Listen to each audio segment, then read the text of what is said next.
Join us every Wednesday at 7 a.m. for the Radiant Mind Meditation with Dr. John Gray, the #1 trusted relationship expert, the author of Men Are From Mars, Women Are From Venus.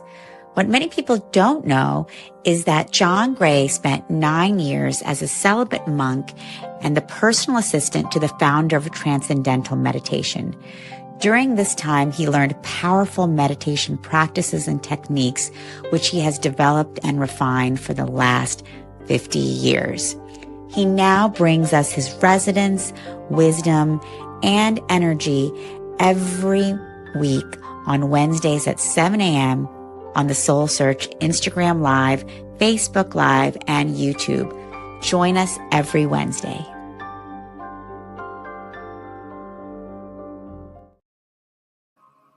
And good morning. The picture is a little odd this morning. I don't know why, but it is. We'll just accept that. And maybe my producer can change something in the picture. It's a little spread out. It's a different guy out there, so our eyes are closed most of the time anyway. So let's welcome you this morning. Today I'd briefly like to talk about most people are now aware of their feelings, and they say, oh, I feel like. Whenever you feel like something, I feel like I'm too lazy. I feel like I won't get this done. I feel like my partner doesn't love me. I feel like I can't get what I want. Whenever you add I feel, what you're feeling is a belief that you have. And if that belief makes you feel good, like I feel like we're going to have a great meditation today, well, that's true. So you feel good. But generally, if you feel something, a belief, so most people, these are my feelings. Well, your feelings help you understand what you're believing inside. And what you're believing inside makes you feel good, makes you feel not good, makes you feel neutral. If it makes you feel neutral, it's true. But that belief is not necessarily what you're serving you, getting what you want, but it's not a lie. But whenever you have a belief that when you say, okay, I feel like I'm writing a book now. So let's say I feel like nobody will like this book. Okay, does that make me feel good? No. So it's a partial truth. So I could shift that to, do I feel like some people will like my book? Yes. All right, there we have it. Do I know what's true? No. So I have a neutral response. So that's called challenging your feelings with the reality that we really don't know if it's true or not. But the key to this is to recognize if I feel nobody will want to read my book, as an example of a negative feeling, if that makes me happy, it's probably true. If that makes me unhappy, then I want to challenge that belief. It's called a limited belief. It's partially true, but not necessarily completely true. Anytime you're upset, you're believing something that's partially true. I mean, haven't you ever believed something like, oh, the world is falling apart? And then the next day you realize, well, it's not really falling apart. This is falling apart. What happened there is you expanded your context to say, yes, this is true, but all this other thing is true. So that's yes, but. Now, some people, when they have stress and negative beliefs causes stress, is that when you have something good happen, and this happens a lot for people, when you go, oh, this is really great, but it won't last. Oh, my partner is really loving me. They care about me. But the other day they didn't, so they must not. So we want to organize our brain so that when we're feeling things, to realize this is a danger zone. People today are very lost because this ability to feel what's going on inside of you has increased as a stage of higher consciousness. It's a greater connection between the left and right hemispheres of the brain. That one part of the brain can know what the other one is. And therefore, instead of just having this separate part of the brain, we're saying, that's a part of me. That's a part of me. I know that to be true. So when you're feeling not good, you look at, okay, what belief am I feeling? I feel like, or I feel that. Okay, that's a beginning stage. That's like, ow, I have a bruise on my arm. Let me soothe it. I got a cut. Okay, you don't just keep saying, I got a cut, I got a cut. Now your body goes into motion to heal it. So you start with, I feel like. What's my belief associated with that feeling?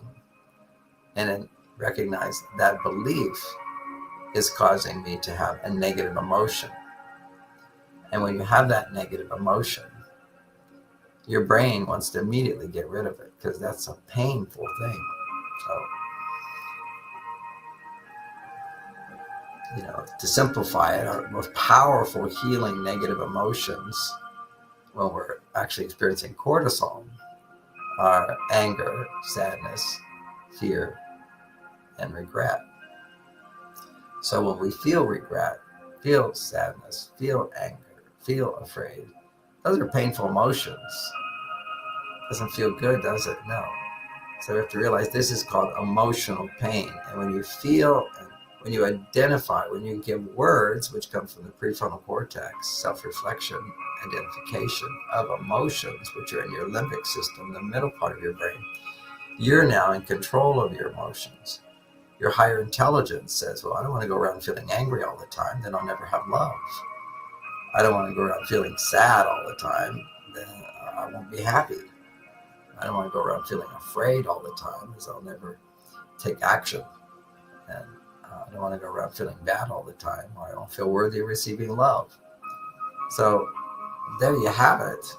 You want to be able to get rid of these negative emotions.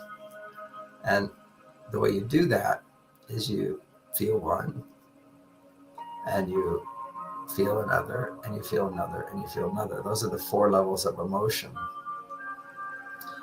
And you associate them with this negative belief you're holding on to, and then go through those 4 levels of emotion. And it's a different order, but generally speaking, for most people, if you have, it just depends on, based upon your, what's called your history, your generational lineage of how did your ancestors or your parents, who are reflected by your ancestors, deal with trauma. Because we have a huge traumatic past. So many generations back, life was very traumatic. In some ways not. Because they didn't have enough consciousness to even feel what they were feeling. But we had fight or flight responses. And when you stay in a chronic fight or flight stance, you stay either fighting, aggression. Some people, they're just all about fighting and pushing and pushing. And other people are all about fear. Okay, that's their stress response. They tend to be so afraid. They'll believe whatever the mother, father tells you, whatever the authorities tell you. You just, okay, I'll believe that and follow that. They can't think for themselves. So when you process your emotions, you say, well, the belief is this, and that makes me feel this emotion. So if I feel no one like my book, then the first reaction is, for me, not anger. I don't get mad at people. I figure, I guess I wrote a lousy book. I feel afraid. I feel paralyzed if I'm stuck in fear. So that's the fight, flight. Another one is fake. That's pretend. This is called denial. It's pretending. It's suppressing, acting as if. And all those, aggression is important sometimes. Fear is important to listen to sometimes. If the fear is real, Okay, if the fear is real, it doesn't have the emotional charge to it. Somebody comes in the room, I'm afraid. Okay, there's something really to be afraid of. You'll actually be very calm, because I know many times bad things I was afraid would happen when they finally happen. Okay, done. What's next? You go forward from there. Anyway, these are some thoughts to encourage you in your life when you're feeling negative, to look at what belief you're experiencing and challenge that belief, because it has to be partially true if you don't feel good. And if you don't feel good, then what is the emotion that goes with not feeling good? So today we're going to be doing our meditation. We'll start with our hands up in the air. I really don't know what's wrong with the setting today on the computer to make this picture. But my eyes will be closed anyway. It feels like somebody else over there. Okay, so I keep our hands up into the air. And what happens when your hands are in the air, just biologically, is that the gravity is pulling down the blood. When your arms are down, blood goes all the way to the fingertips. And also, it's simultaneously fingertips is we tend to have our greatest ability to feel on the fingertips, because that's how we touch people. So when you touch people, you're feeling people, you're connecting to our fingertips. Just keep your hands up in the air a little bit. And then we're also going to change our breath. So make sure we're out of fight or flight response. Coming back into being in this moment, we use the breath. And the whole idea with the breath is to breathe in, hold it a little bit, and then breathe out longer. So it might look like breathing in to a count of 4, holding it to a count of 5, and exhaling to a count of 6. That's one process. There's so many books on breathing. You have all these, but the basic theme always is breathe it in, hold a little bit, and breathe out slowly and longer. And many people breathe out through their mouth. I'm not so much into that. So just breathe in through our nose as we keep our hands in the air. And right now you're probably noticing it's a little strained and you're noticing your hands tingling. So we'll just do this another 30 seconds with our hands in the air. As we breathe in, imagine breathing in through your fingertips. Hold and exhale.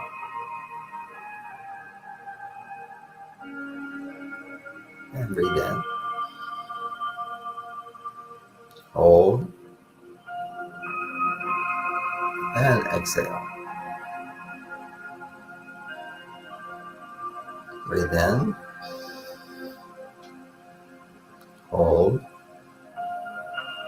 and breathe out. And when you breathe in, fill your belly with air. Hold and breathe out. Breathe in. Hold and breathe out.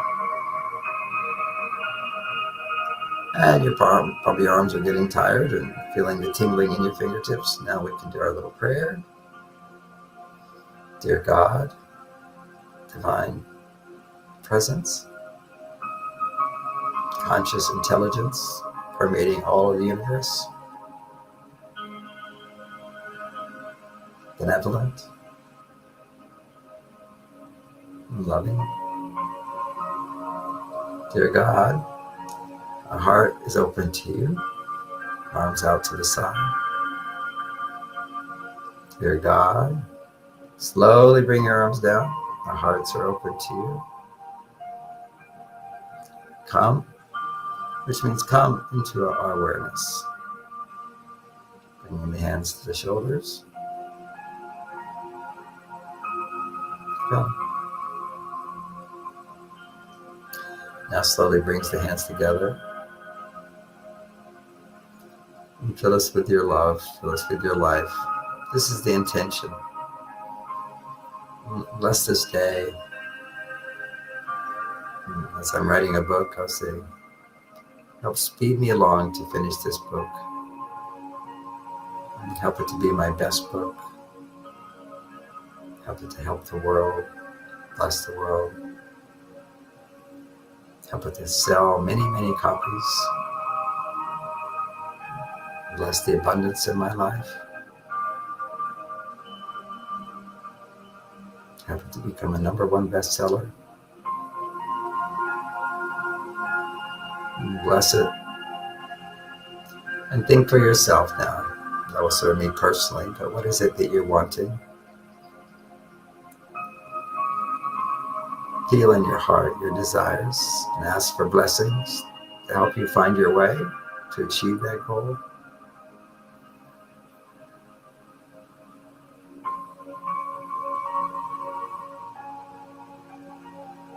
And feel the energy between the palms. If you don't, then slowly bring your hands apart. And slowly bring your hands together.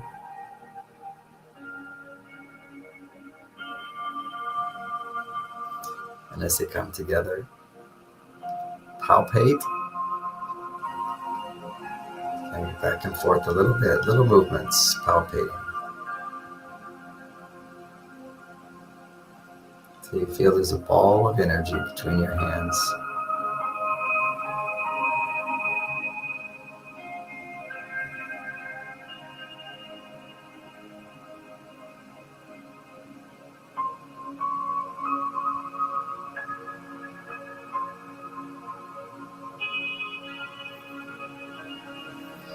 And place that ball of energy in your heart with gratitude. Thank you for these blessings.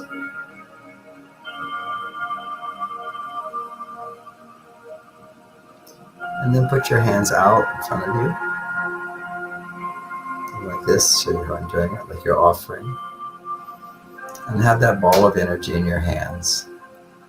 Offer your heart. Use this ball of energy.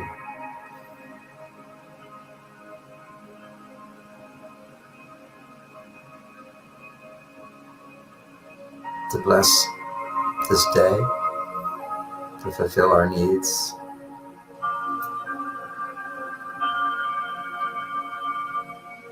And now slowly circle around like this. And do the movement. Just creating a wide scope, slowly doing it. And now do it with more awareness. And with this, using the ball of energy. Bless this day. Fill me with your love and light. Bless this day. Send your healing angels of light and love, of wisdom, of purity, of goodness. Now, in this calling in the angels, your hands come down, your palms are down. It's symbolic of now it's happening. I've set it in motion. I am surrounded by love and light, conscious intelligence that guides me. And I give thanks as I align myself with that and effortlessly receive that support. And that's where your hands go like this, back in your palms. So you're sitting with your palms open. And these are just physical movements to ground us into these first stages of meditation.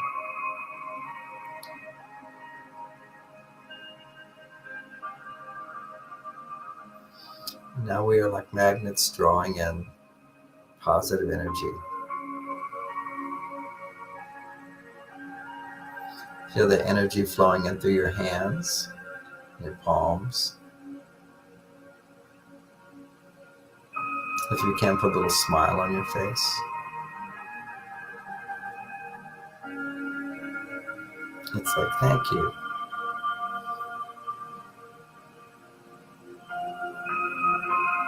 Because your intent was to receive energy through your fingertips, to bless this day. And We're saying thank you to God's angels, the energies of the universe. You called, you received. Thank you.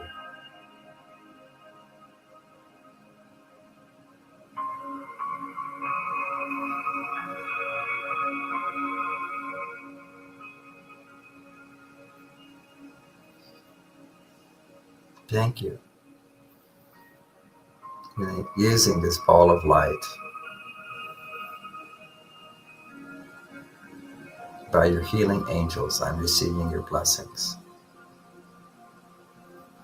And as you sit with your hands in this ball of light, imagine that ball of light just expanding to surround your whole body.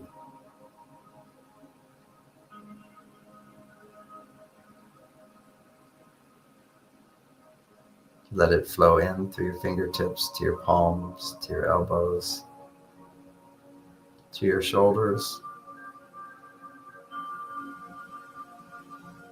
to your heart center. Your actual heart will be filled with light and energy.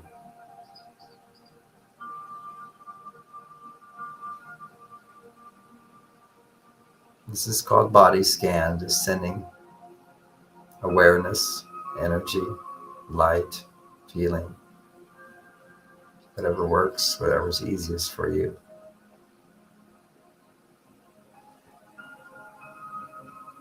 Now to your lungs is a big thank you.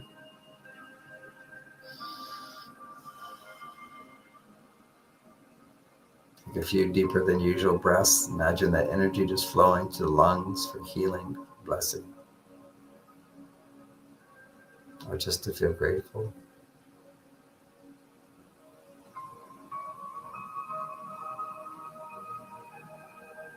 Now to your liver.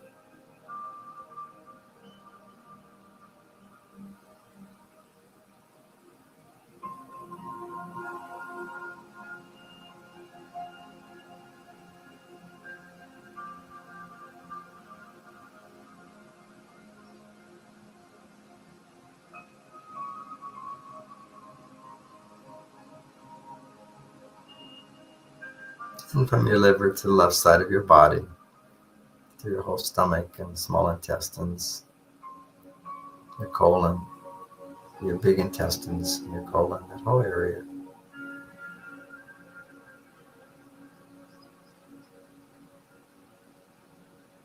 Let your awareness go to your kidneys, as if you're bringing awareness to your back, lower back.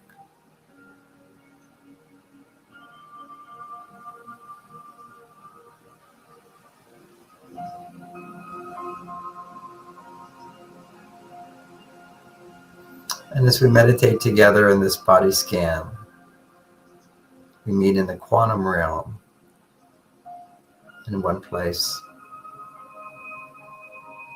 at any time.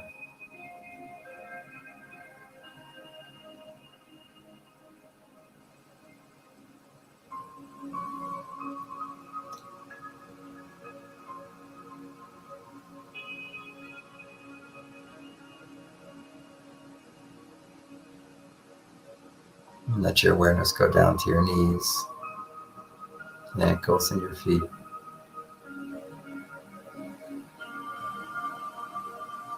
And come up from the ankles to the knees, to the hips, to the base of the spine.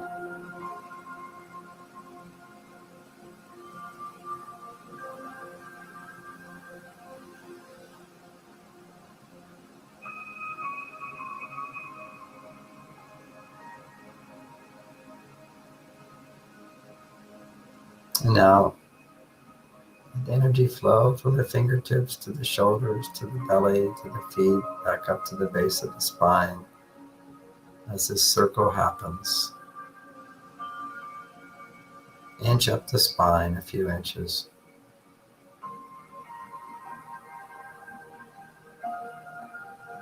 A few more inches.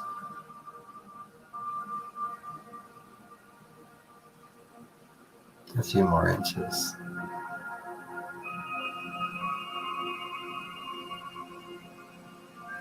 Beginning to draw the energy up the spine, like drawing in water through a straw.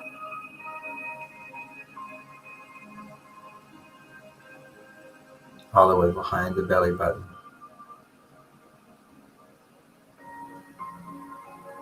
Up to the solar plexus. Up to the center of the chest, heart.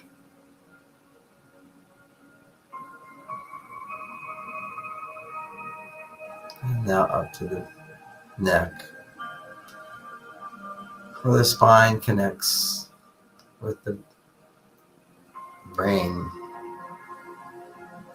the skull.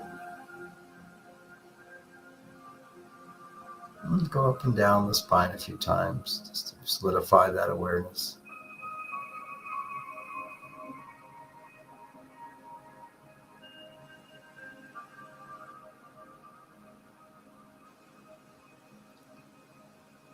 And now as the energy flows to the back of the head, the back of your skull, the back of your brain,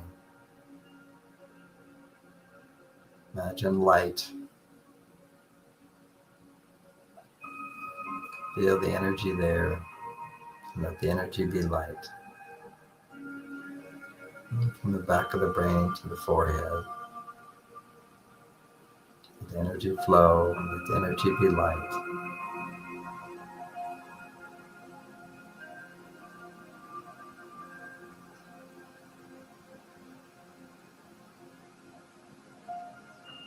And from the forehead, return to the back of the head.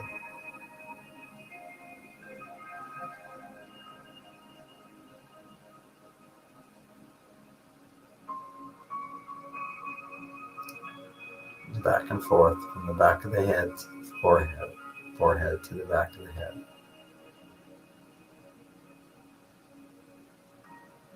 From the right ear to the left ear. From the left ear to the right ear.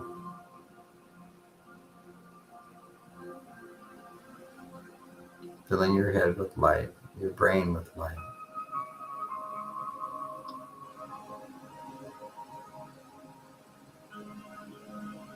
And from the left to the right ear to the left, the back of the brain to the front,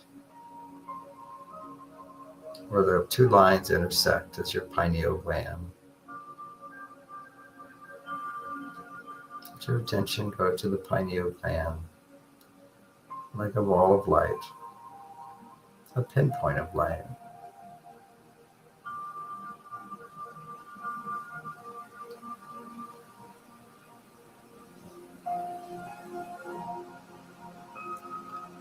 And from that pinpoint, let a line of energy flow up to the top of the head.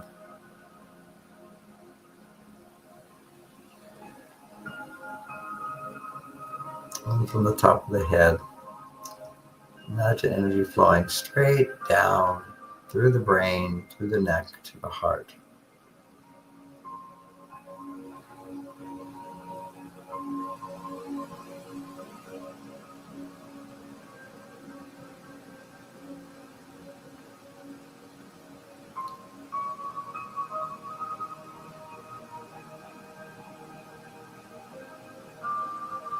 And repeat this a few times. Energy from the back to the forehead, from the right ear to the left ear to the right ear, to the top of the head, down to the heart, from the heart to the top of the head.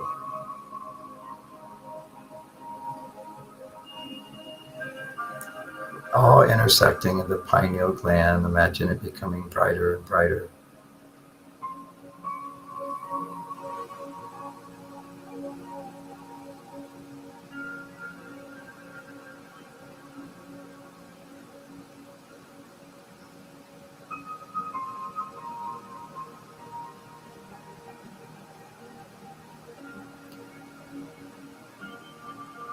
And now imagine a ball of light 2 feet above your head.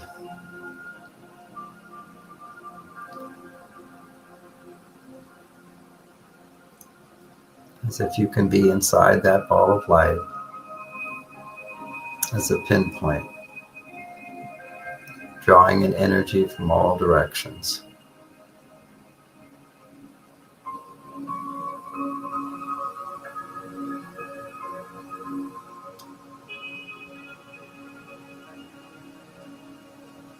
And from that point, sending energy out in all directions.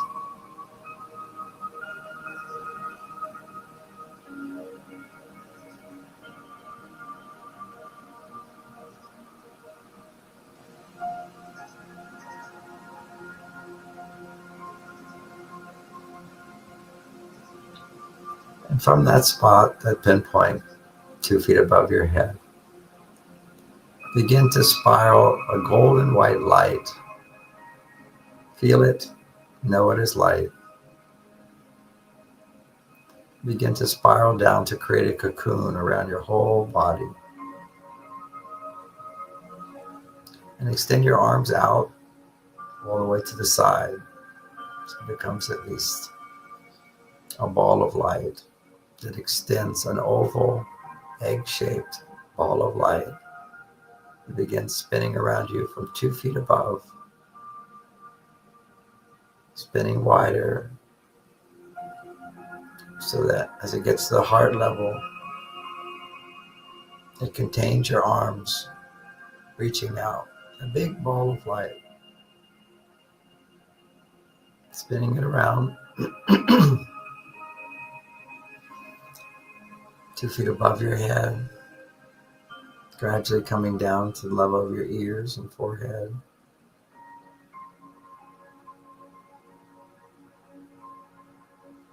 Spinning around all the way out.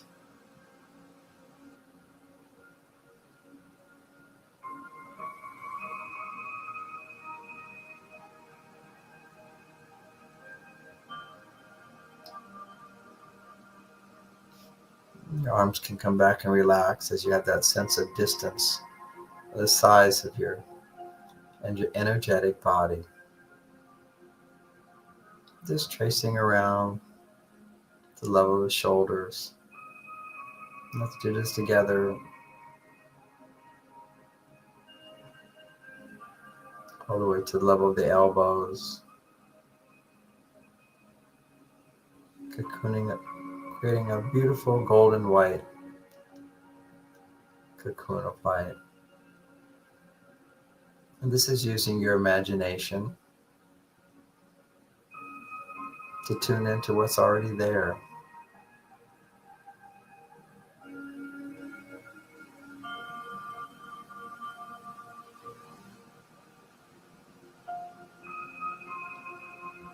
Letting it come down to your hips.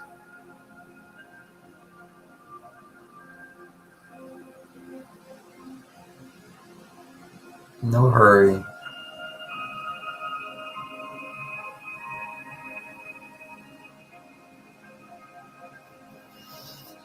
And if you're sitting cross-legged, then imagine that you're standing in the air so you can get a full body experience of this ball of light that surrounds you. Spacious, golden white light.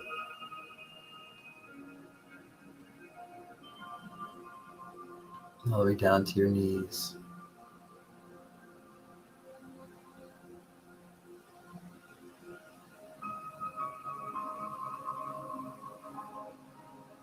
All the way down to your ankles.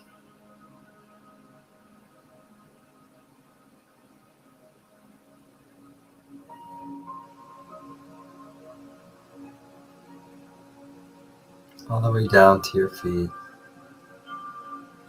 And you're going to slowly finish the cocoon of light, the egg-shaped energetic field around you, creating a definition between you and what's outside that cocoon.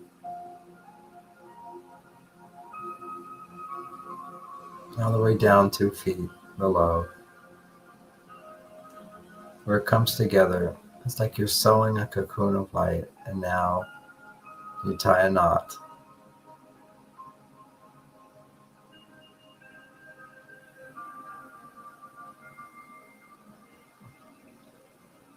from the bottom of this cocoon to the top of this cocoon.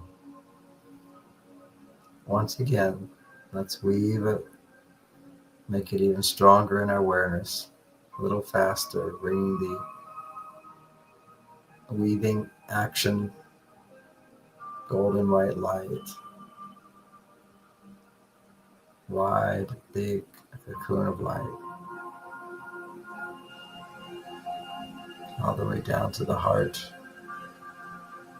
to the hips, to the knees, ankles.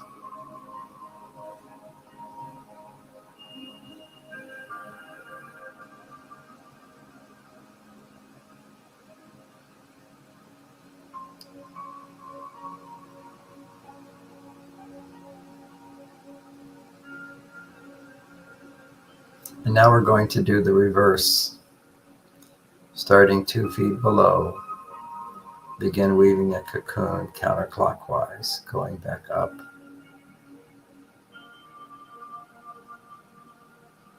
Up to your knees.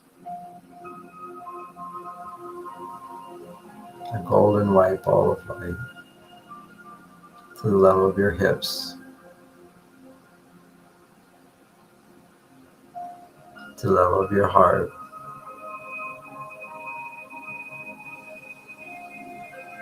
to your shoulders,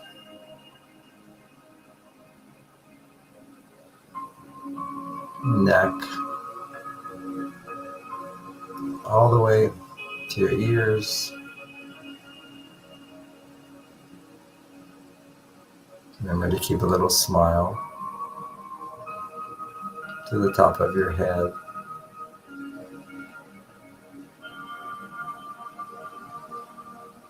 All the way 2 feet above.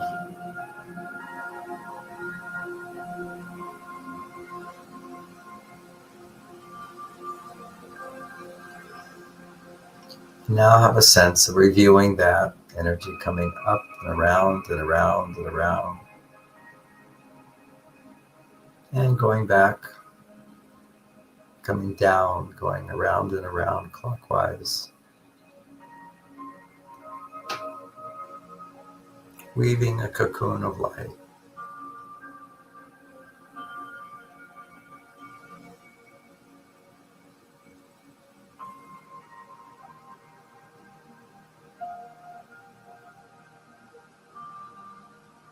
Going back up.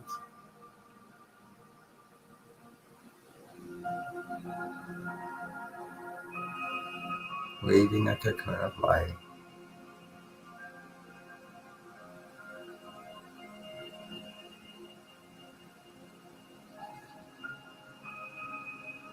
And bring it back down, clockwise, bringing it down.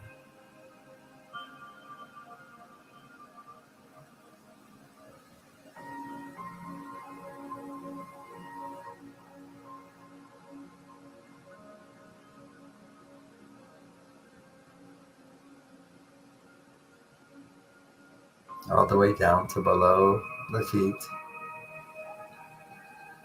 And bring it back up, spiraling a cocoon of golden white light.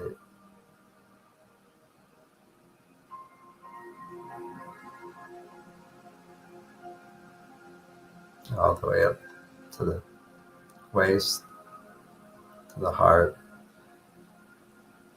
the shoulders, to the head. So counterclockwise on the way up and clockwise on the way down. As you're moving the energy up and around, imagine being able to move the energy clockwise, going down, and then do together.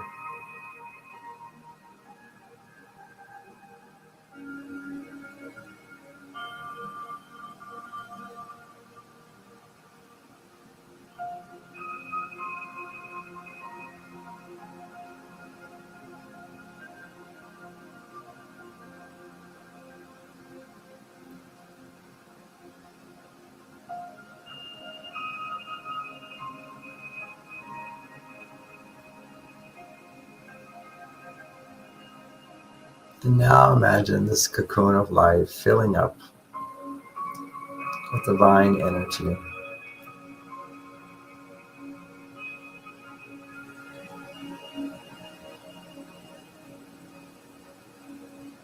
drawing energy in from all directions, up, down, right, left, from the front and from the back, filling up. And as it fills, there's a more concrete sense of, it's like it's being filled with water from the bottom and coming up. Take time to do this.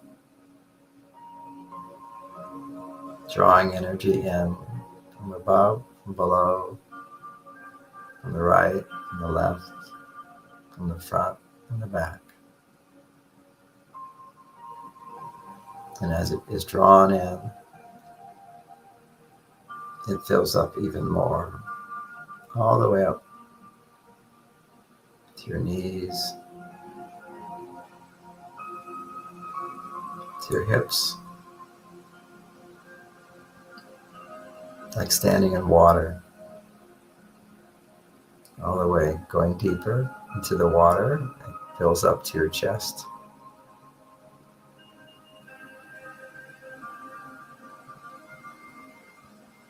Going further into the water of golden white light. It fills up to your neck. Now, you step forward into the water, that sensation of going underwater, the water, the light, the feeling, the energy goes all the way up to the top of your head as you're submerged in golden white light.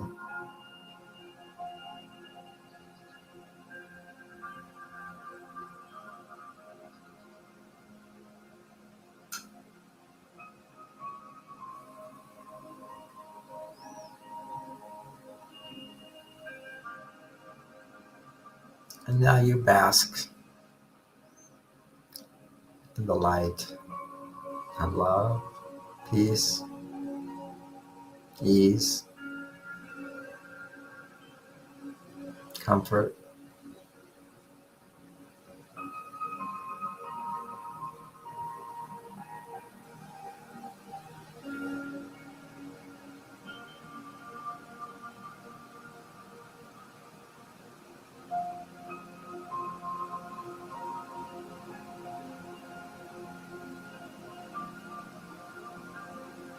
And as this cocoon fills with light,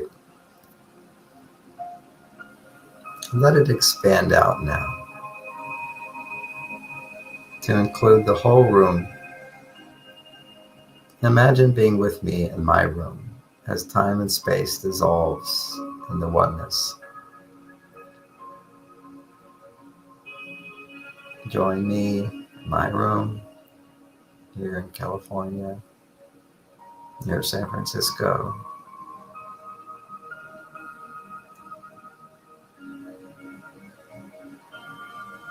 Filling this room, expanding out to include this room in a bubble of light as we come together.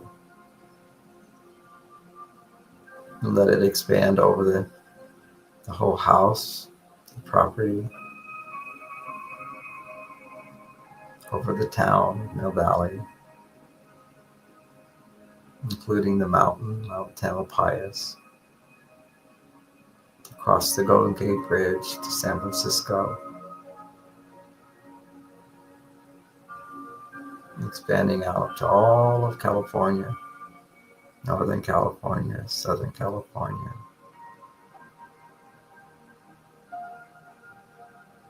Just expanding out in all directions up to Alaska, down to Mexico, South America, all across West Coast to East Coast of the United States, up into Canada.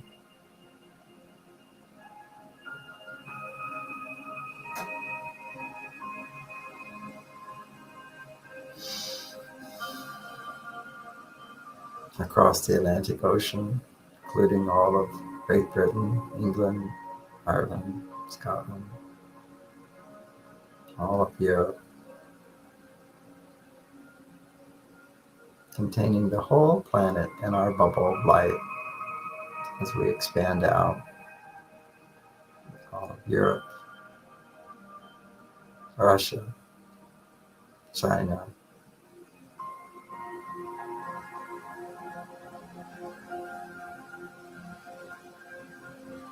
Korea, Japan, the whole area, Malaysia, Australia,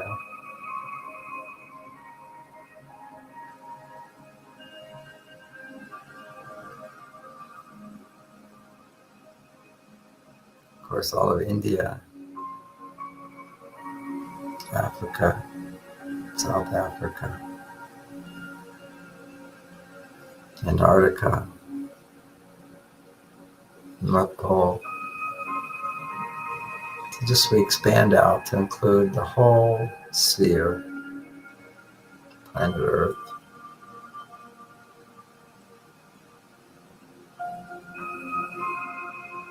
Expanding into space, containing the moon, containing Mars, Venus, Mercury, expanding out to include the sun,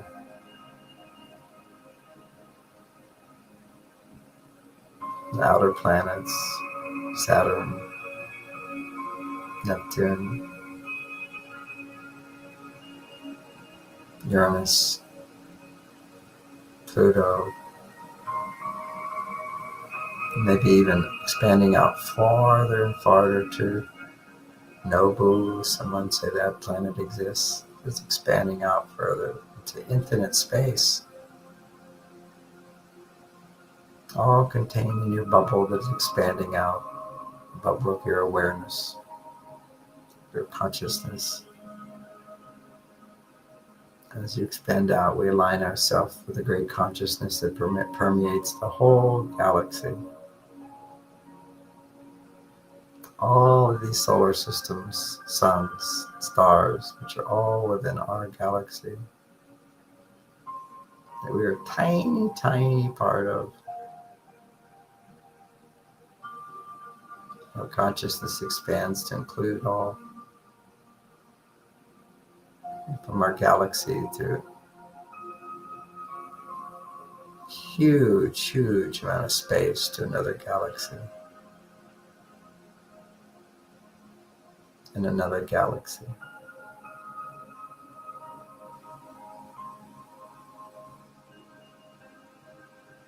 To another galaxy.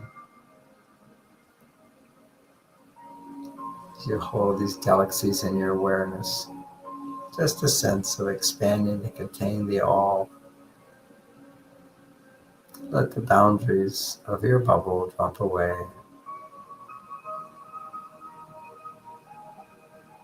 And merge.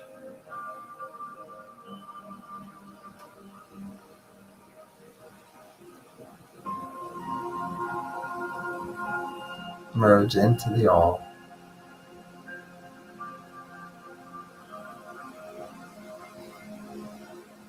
Imagine being like a sugar cube dissolving into the water.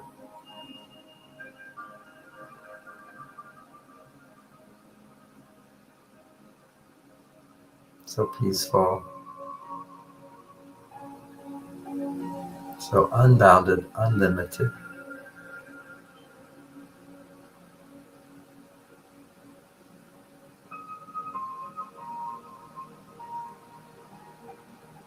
Timeless. Peaceful.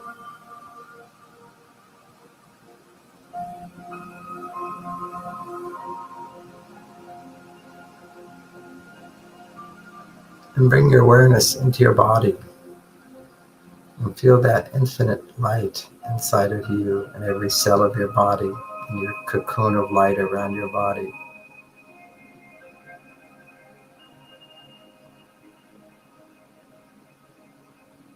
And once again, weave that cocoon of light from the base 2 feet below, let it weave around, going up.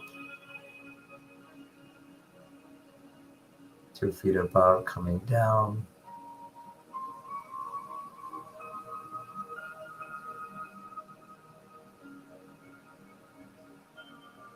Now simultaneously coming down and up.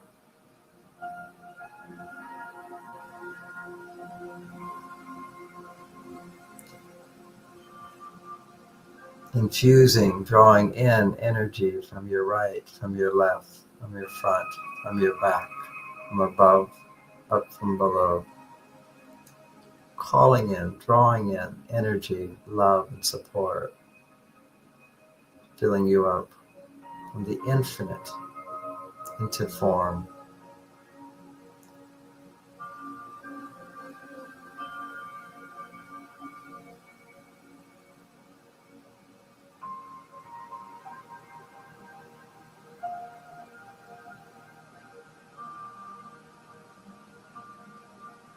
As we include into our awareness all of this group that we're meditating together,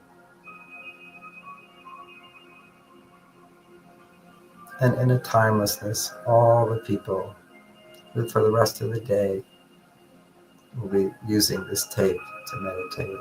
We include them in this moment, timelessness. And the people tomorrow, the people the next day.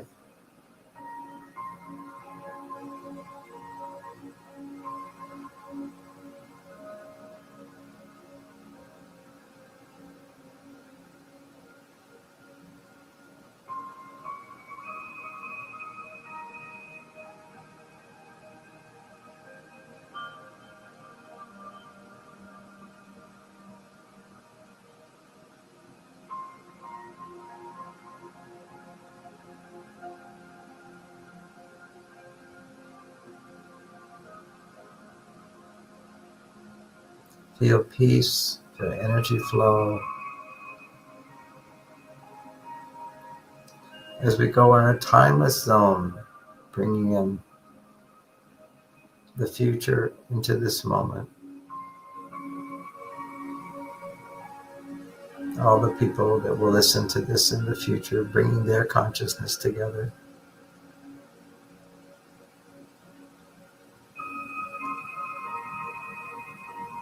Infusing our energies together. And now we expand back out as a group consciousness permeating into the universe. Permeating into the universe.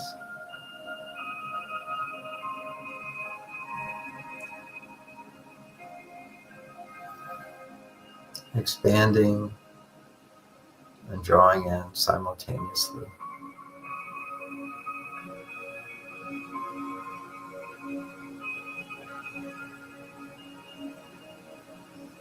As we draw the energy in simultaneously, let's radiate it back out as light in our forehead, beaming out the front of our head, out the back of our head, out to the right, to the left, up, down. We become a sun, radiating energy.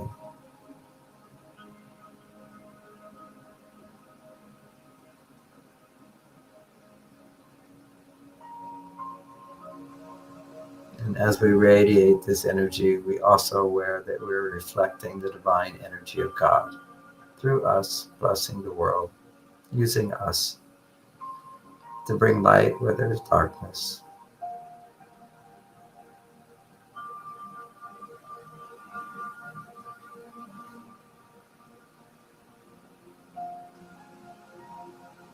To help when we are needed.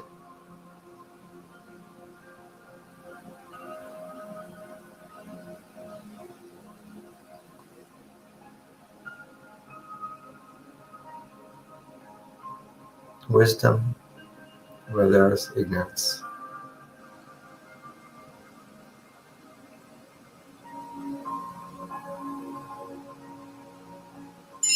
Love where there's fear.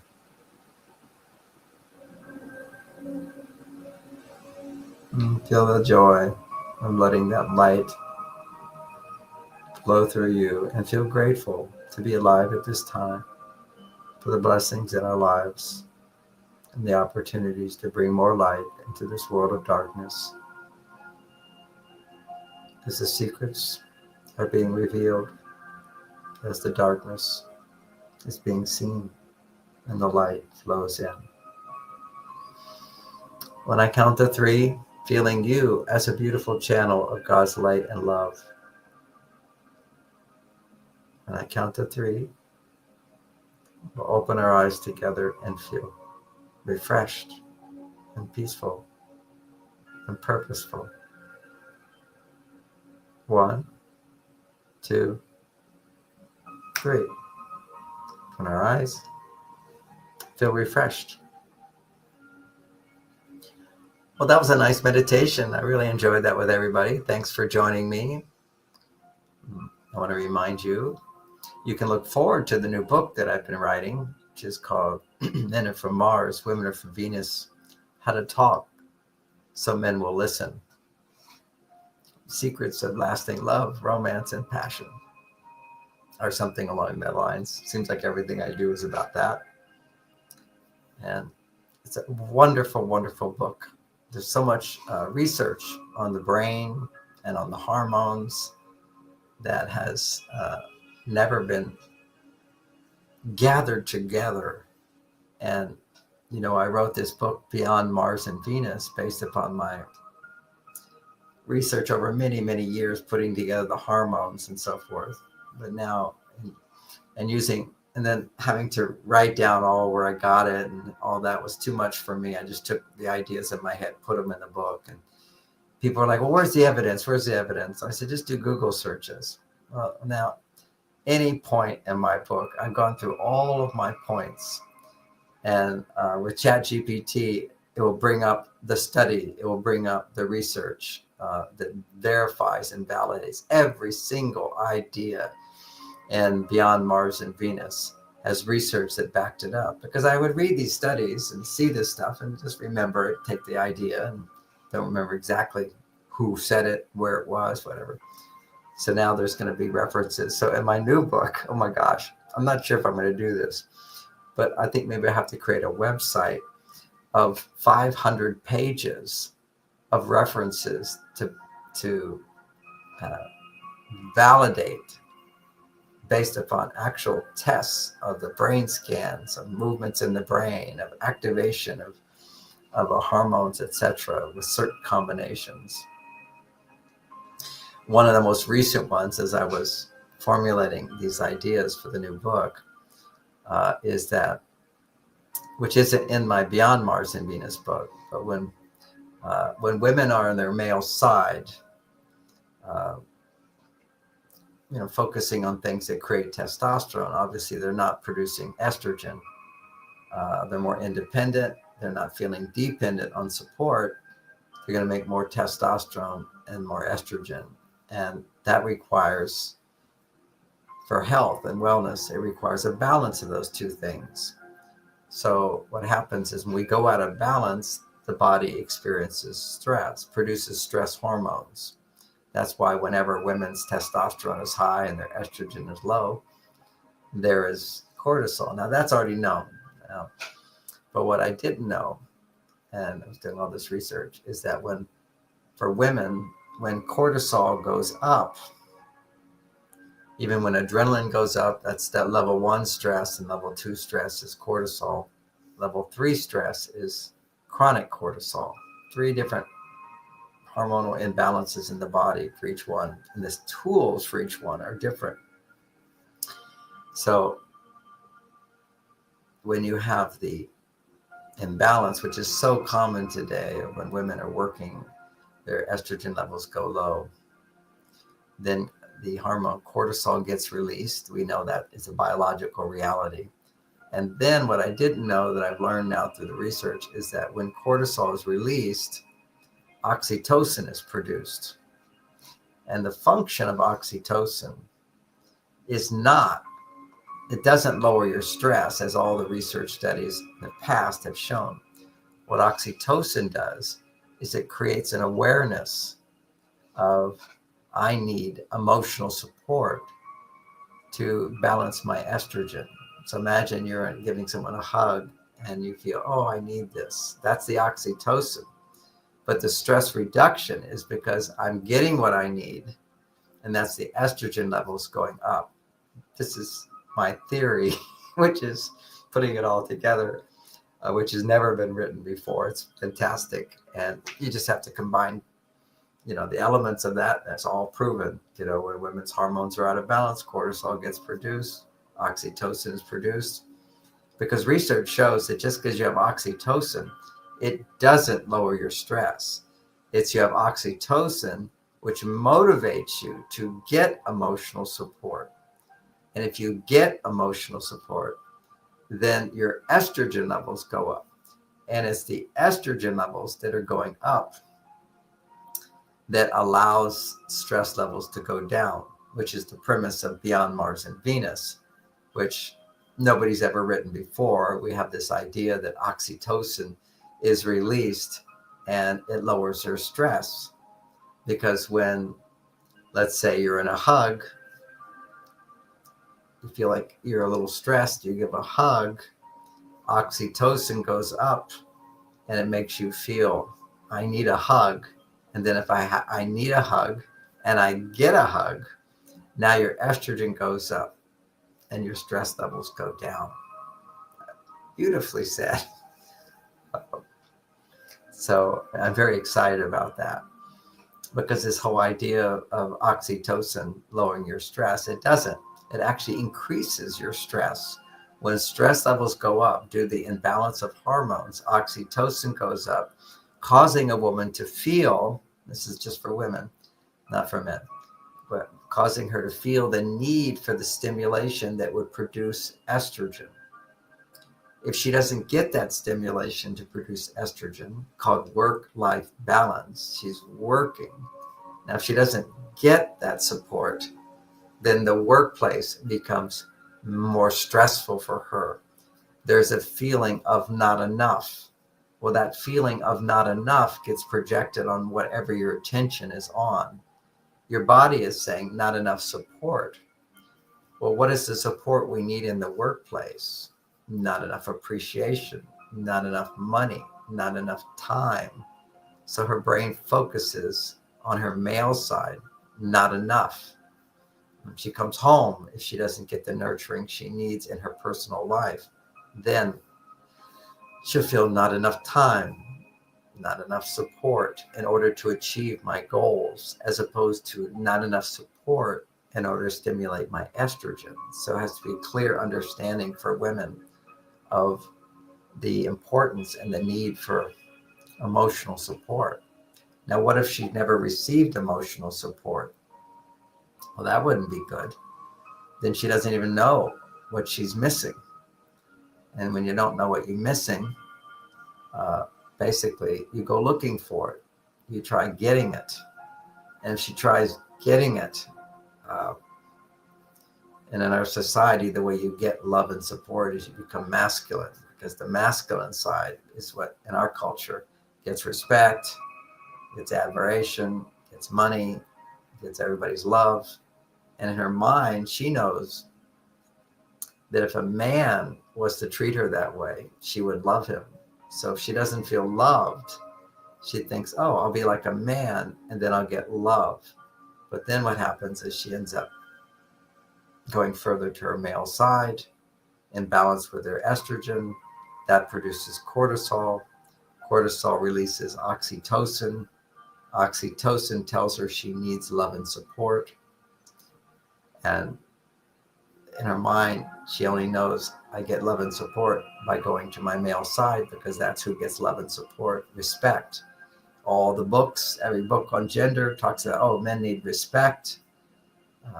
If you're on your male side, you deserve respect. No, we have a culture that doesn't realize if you're on the female side of us, the mother, the life source, what we're created from, that deserves the greatest respect. That's the divine. Such amazing shift. This is all of in my new book. It's quite amazing. So what happens is that women on their male side, in balance with estrogen, their cortisol levels rise. The response in the body when cortisol goes up is oxytocin gets produced, which says, I need more. But her mind has to tell her, I need more emotional support. And the opposite occurs in men. When men experience stress levels, even adrenaline, these mirror cells in the brain turn off. For women, mirror cells are on all the time, which is empathy, thinking about what other people need, other people need, other people need. And when she's under stress, they open even bigger, which means she's more aware of other people's needs. And she feels overwhelmed to fulfill the needs of other people because she can't come back to recognizing how she can get her needs fulfilled. So she's in a relationship with a man, both are under stress, his mirror cells are turned off. They just turn off. As soon as adrenaline gets produced, they turn off, which means he's incapable of feeling what somebody else is feeling. For her, she feels the emotional need in order to basically have someone feel what she's going through. That's emotional support.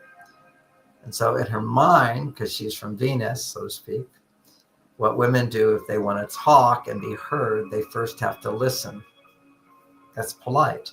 It would be rude to just be selfish and go, hey, listen to my feelings.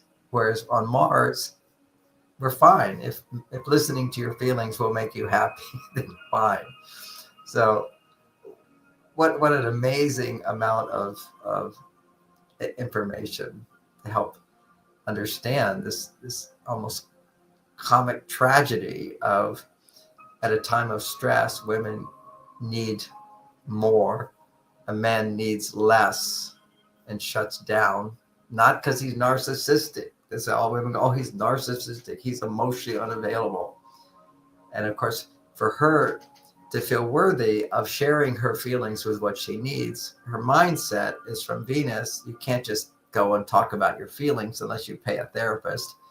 You have to first pay the price of listening to another woman. Let me give to you, then I'll deserve to receive. So, and she doesn't know that this man would even be interested in what she's feeling because his empathy is shut off. She can't detect his interest in her. He's not making oxytocin, which would cause him to want to connect and be emotionally supported. He's not feeling that at all. So she's feeling isolated. She assumes he's unapproachable, and therefore she can't get what she needs. And therefore she can't, basically, her stress level increases. I can't get what I need. Her estrogen levels go down, rather than recognizing when a man's shut down like that, when his mirror cells turn off, incapable of feeling what somebody else is feeling. All she has to do is ask for help. Because now other research shows that when a child, for example, when a man is with a child, his mirror cells open up right away. That's why we like being with children. If we can feel so much, we can feel the childlike part of us, particularly men can do that, although that will produce a lot of estrogen and can make him tired. But still, that's what opens his receptors, his mirror cells up, is the vulnerability of a child. And the same is true. That's one distress, woman who's vulnerable, woman who needs help. If she articulates her need for help, he can't intuit her need for help because his receptor sites are closed. But if she reveals her vulnerability and that I need your help, would you listen to me? Would you hear my feelings? Would you help me with this? Then what that does, vulnerability in a woman, opens his receptor site, opens his mirror sites. That then allows him to feel needed. When he feels needed, it raises his testosterone and gives him motivation to help. But that surge in testosterone, in terms of helping, doesn't happen unless she first awakens his mirror cells by being vulnerable. And of course, the ultimate for a man is what will cause his testosterone levels to double is when a woman's being very vulnerable. That's called romance.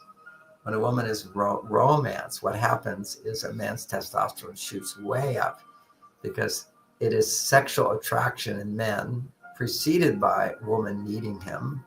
And if it's a sexual relationship, she can experience the full opening of his mirror glands, mirror neurons, which allows him to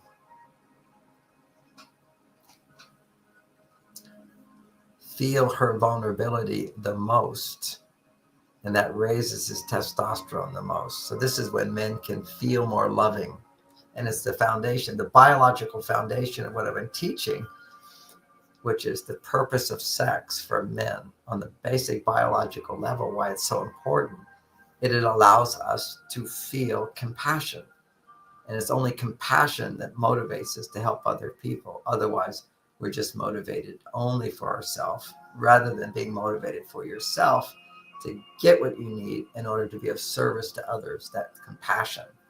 And the ancient Tibetan wisdom, which always for people seems contradictory, but for me, it didn't. I understood this, and that was the male side of us arises to compassion. It's the embodiment of compassion.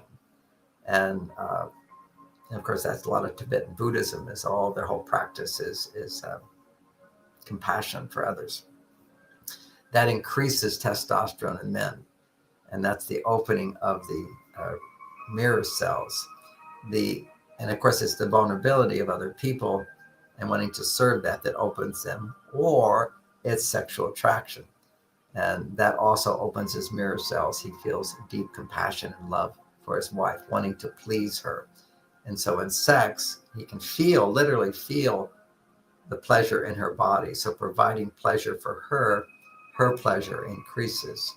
And so as her pleasure increases, he can now feel not only pleasure, but with a little bit of direction of the mind, he can feel more love. And as he feels more love through feeling her pleasure, he can feel more. Now, if he chooses to feel more love, he can find it. If it's there, he can find it. And that love, by the way, grows over time.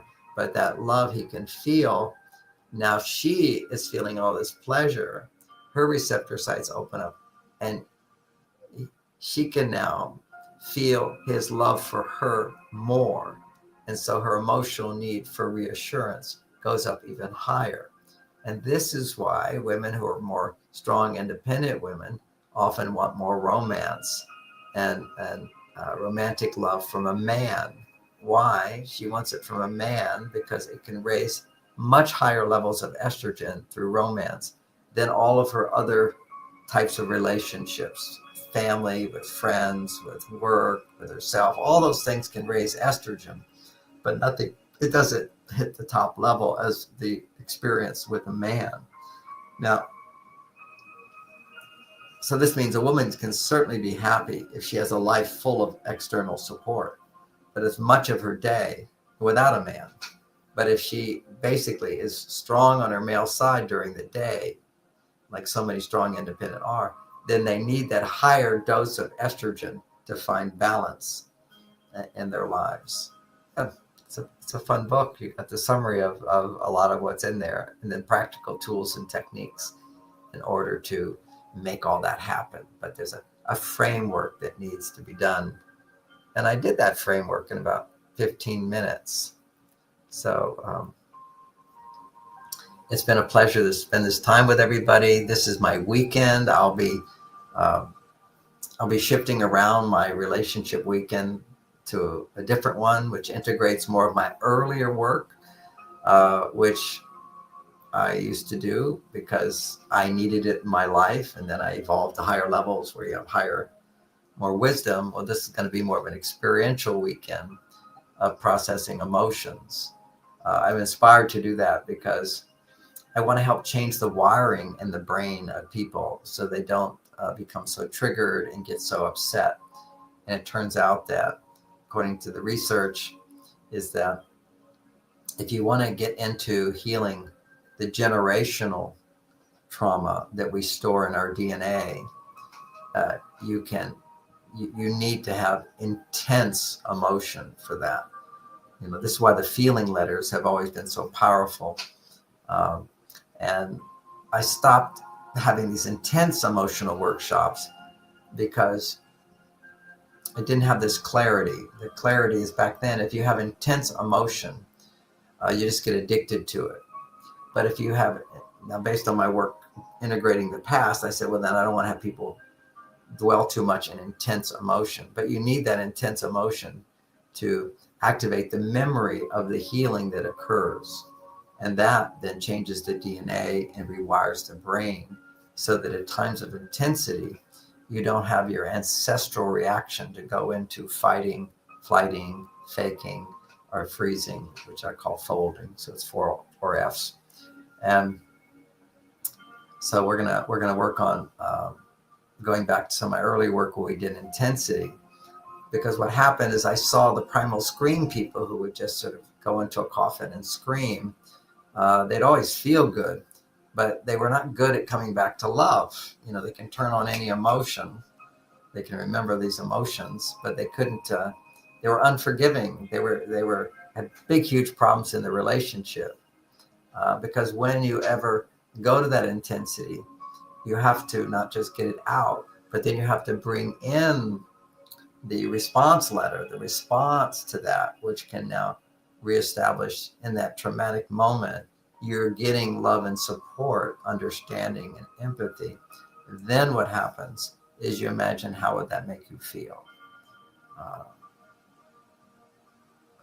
So it's very profound. We'll see how it goes this weekend. So this is going to be a fantastic weekend class for those who can change your mind now and come. This is a good time to do it. Get all these fresh new ideas and new experiences. And that will be this upcoming Thursday, Friday, and Saturday. And then on, Friday, Saturday, Sunday. So we all day Friday, all day Saturday, and half of Sunday. And then that evening, I'll be giving a talk for Tangela, which is, I'll be speaking in San Rafael, March 9th at 5 o'clock. And that'll be a free talk. And I'm sure that will be all based on what I just shared with you, but a whole talk, again, on how to communicate so a man will listen. Although that's the fundamental ideas of it. It just talks about the most important thing for modern women is to be able to communicate their feelings to a man, particularly if they're married, or to a therapist or coach if they're not, if they're way on their male side. If you're way on your male side, just talking to other women actually can make it worse. And that's a whole nother thing. You need to have either a man you're talking to or someone you're paying who is not interacting with you to share their feelings, but to truly be 100% there for you. And that's the whole idea for men, which is men don't need to talk about their feelings. I talk all about that and how men need to reflect on their feelings and process them internally or through writing, but never through their spouses. Although that's a sweet idea, what happens is it disturbs the polarity. When a man has strong emotions, a woman goes into her male side, and that's not helpful. When a man goes into deep feelings of insecurity and fear, that will trigger a woman's fear because she depends on him. And so that can make it worse. So a lot of dynamics in that area of why men should not do this with their wives. Women can do it with their husbands, but men can do it with a female therapist. Men can do it with a male therapist. And sometimes when it's childhood feelings, a female therapist is better. A female coach is better. If it's more just dealing with the stresses of your life. But when it goes down to the early childhood feelings, often you're like a child. Having a woman be there for you is very helpful to process your feelings with her. So in the workshop, men will be processing their feelings with other women because I'll be taking them back to childhood. And yet that polarity is lost, but that's okay. You don't need to have polarity. You basically You're mutually supporting each other. You're not creating a sexual relationship which depends upon polarity. That's not a good thing to do. Uh, because a woman will go into her mothering feelings automatically. She'll go right into nurturing when a man is vulnerable. It's the worst thing. What a woman wants vulnerability from man is to realize masculine vulnerability is I'm going to take the risk to commit to you. I'm going to take the risk to provide something for you, because if I provide something, that's me. And if you reject that, it hurts a lot. I'm going to take the risk to initiate sex. And if you reject me, that's going to hurt more than anything. And so, this is where we get into the dynamics of great sex. Again, we have to understand that men complain all the time that women don't initiate sex. And it's important for men to initiate sex, but it's important for women not to reject them. And how can that happen without a woman ever having sex out of obligation?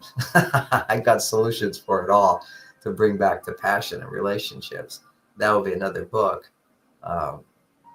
which will be on secrets of great sex. Men are from Mars, women are from Venus, secrets of great sex. I told you my goal this year is to write 10 books. So I got all these books going on in my head. I'm working, from morning to night.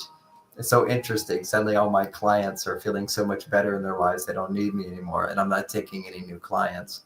So I have more time to write these books. It's just a whole flood of motivation now to, I've been, ever since Bonnie died, I basically said, I've got 5 books to write, but just didn't have the motivation. I needed to heal. And I was just so wounded.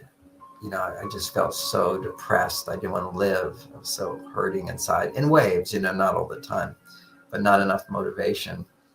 And then I got a pretty much, lots of, after I healed, I got married, lots of sex, lots of fun, lots of eating out, lots of exercise, lots of just good life with counseling and teaching. That's all easy stuff for me. The hard stuff is writing a book.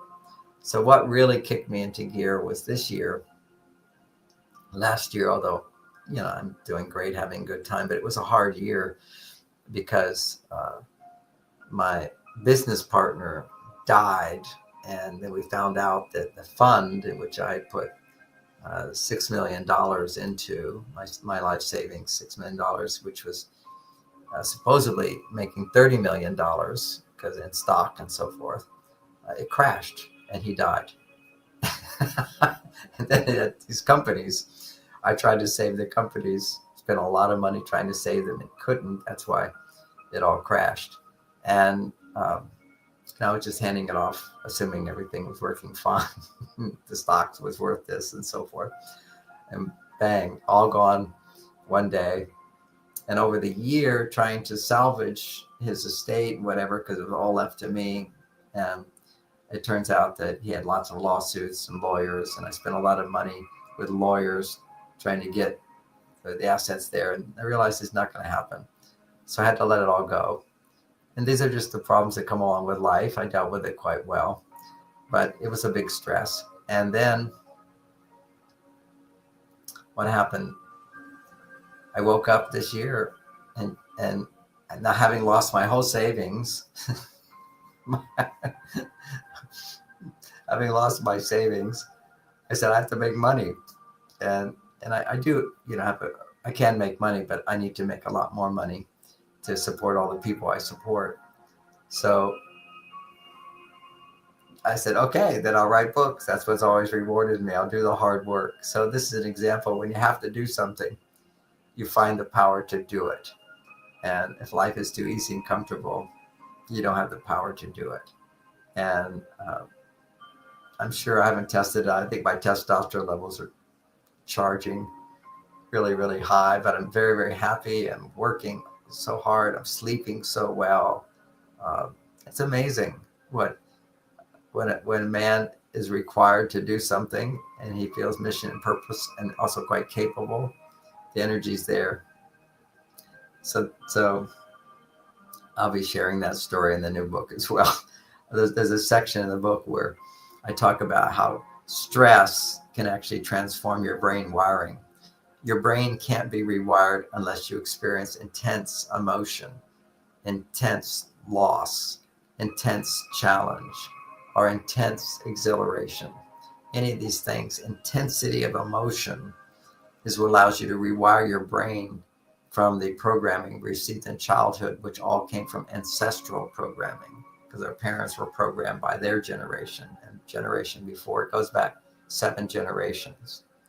So what we have in our life is stress hormones. And when you can get to the high stress hormones and then process it, because that will bring up the intense emotions, then by processing it, you can change the wiring in the brain. If you live in stress all the time, that's chronic stress. That's the 3rd level of stress. It's very hard to rewire your brain. But at the 2nd level of cortisol, the 1st level, adrenaline, you don't rewire your brain, but you're able to feel good and feel good in your life. But they actually change the wiring in names intensity. And if the intensity is felt, but you don't know how to process it, you repress it, then what you have is chronic stress. You haven't done something to heal it. And so now you have chronic stress. And chronic stress is not a good place to be. But there are solutions. So I talk about, 3 solutions for the 3 levels of stress level that you're experiencing. It's really great. So looking forward to sharing that book with everybody. Looking forward to this weekend where we'll be exploring rewiring the brain, emotional intensity, healing, love, understanding men and women's differences. It's hard to squeeze all that in a weekend, but the insights will not be as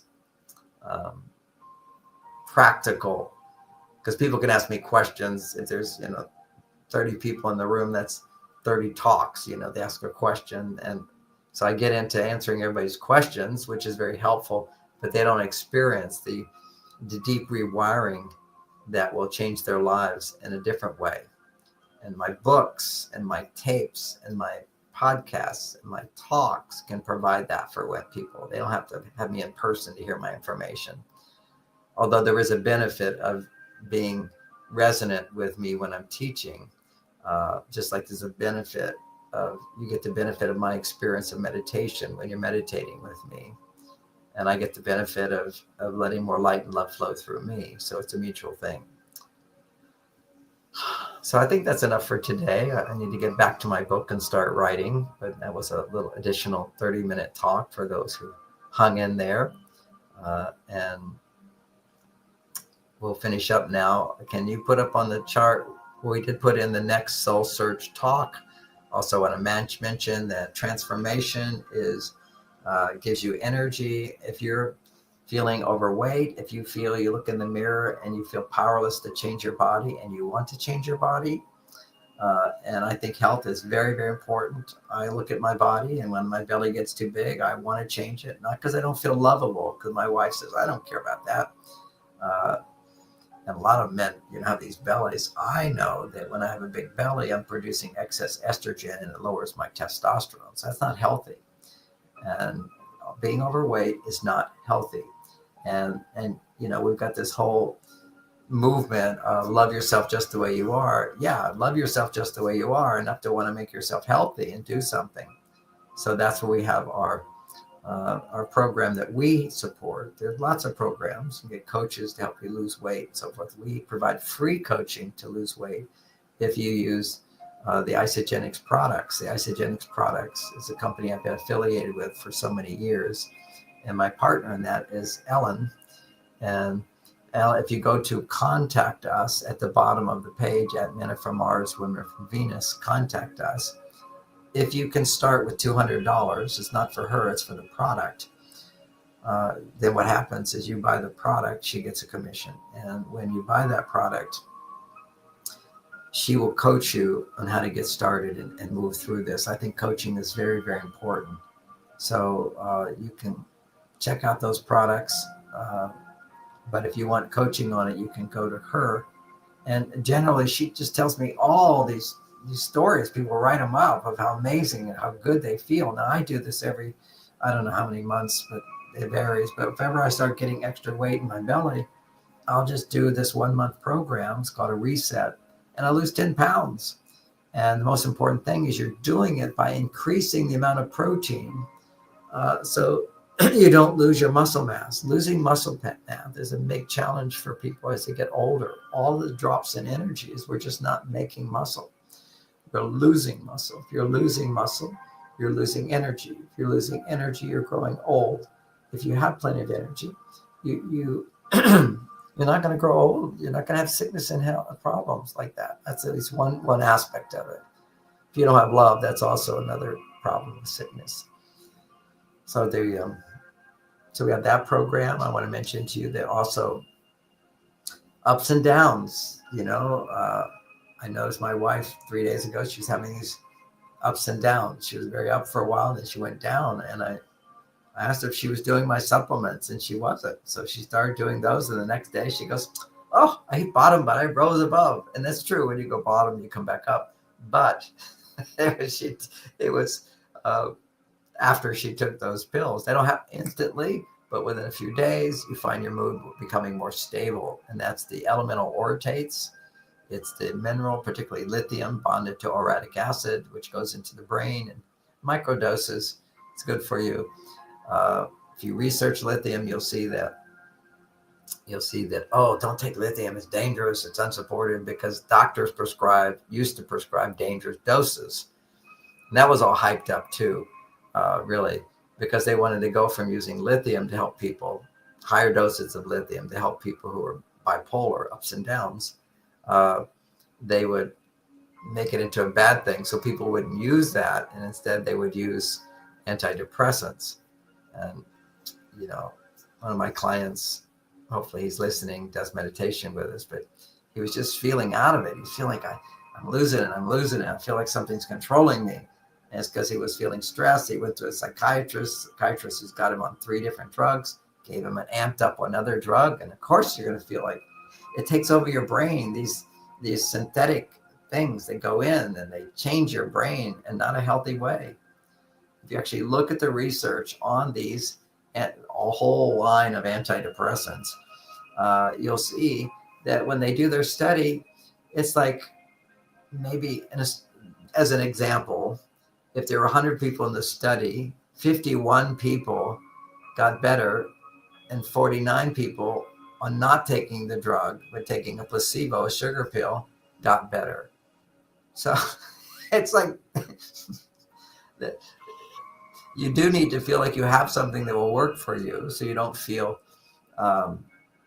powerless. That's a big part of it, is that you feel like, oh, I'm taking this pill. And you can know I'm taking a sugar pill. This is some research was done on this. I know that this is a placebo. It's designed to help me, and take that. And it will still have the same placebo effect, even if you know it's a sugar pill. That's another set of research. But and what's also shown with antidepressants is many studies showing they work less than the placebo. But they don't have to publish those studies. They have to find just one to prove. It's just a random throw of the dice, did it work, did it not work? This is absurd, this whole antidepressant thing. But lithium is actually a natural substance, and you can give somebody too much. So Dr. Nieper discovered that bonding it to a substance in mother's milk, orotic acid, it will go across the blood-brain barrier, and you don't need to flood the body with too much lithium. And if you do have too much lithium, it's a salt. You have the symptoms of too much salt. It's like, is salt bad for you? No, you just don't take too much of salt, and take the healthy salt, which is more the sea salt, as opposed to the synthetic salt, which is your normal salt get in restaurants. So a little bit on taking the elemental orotates, a little bit on the isogenics products, where you can actually get coaching to use them to lose weight. This is company 25 years old. They've got all these studies showing it works, more studies showing this new way that we're using it, which is to amp up your proteins to a much higher level than the way they used to do it. And and you do the research and you lose the pounds. Or if you just want to feel better for a month, just take the shakes every morning, which give you the amino acids, and incubate them. And she explains how to incubate them, which is let them sit in warm water for 45 minutes, and it fully digests the natural proteins so your body can assimilate the protein. Because if you're stressed, your digestion doesn't assimilate protein. Another aspect of the whole stress cycle, and it sort of goes around. If you're stressed, what do? You get pre-digested food as opposed to having to digest it, because when you have to digest it and you're stressed, it doesn't digest. You don't get the benefit of the muscle mass and the amino acids inside of the protein to produce the optimal brain function. All right, so that was today's experience. So, as you can see, I can keep talking, but I need to be getting these words into my book. So have a lovely day, everybody. Thanks for joining me, and I'll see you next week. Bye-bye. Join us every Wednesday at 7 a.m. for the Radiant Mind Meditation with Dr. John Gray, the #1 trusted relationship expert, the author of Men Are From Mars, Women Are From Venus. What many people don't know is that